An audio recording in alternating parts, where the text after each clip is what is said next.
The woman's life will never be the same after adopting this senior dog. We've adopted senior dogs. You may have heard of the book Rescuing Sprite. He was a senior dog.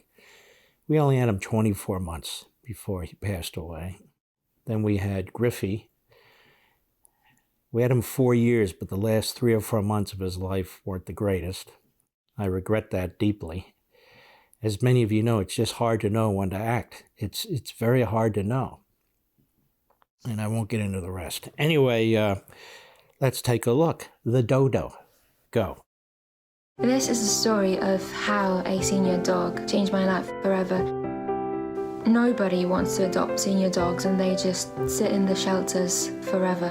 When I first saw Alaska, she just silently begged me to get her out of there with her gentle gaze. Yeah, I'm pretty sure you know how that story ended.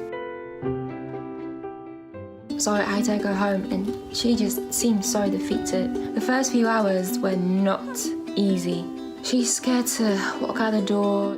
She's easily startled. She's terrified of people. She does not act like a dog at all. I decide to give Alaska a nice bath. She's so incredibly tired that she just falls asleep in the tub. Looking at her right then and there, I knew that however difficult things might get, there's just no turning back. And there is no way I'm taking her back to the shelter. For days on end, I just stay by her side. I don't sleep very well. But one morning during our walk, she pulls on the leash with incredible strength, just displaying this immense will to live. Aww. Aww. So we start from scratch. Day by day, she starts to open up. Every day I slowly work with her and I show her all the things that she has been missing out on. She's learning that there's more to life than being locked away in a tiny dark shed. Yeah, some days are better than others.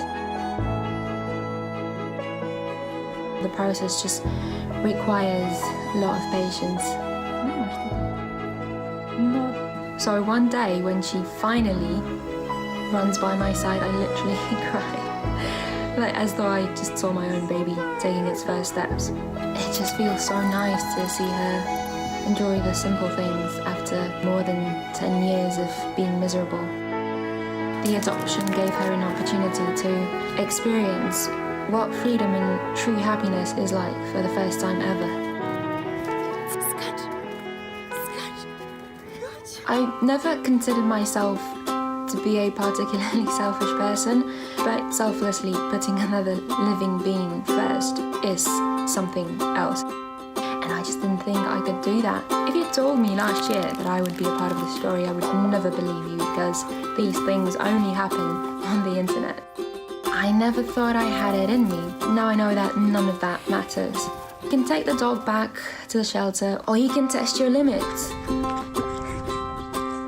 I really think that our limits stretch far further than we think they do. It was all worth it.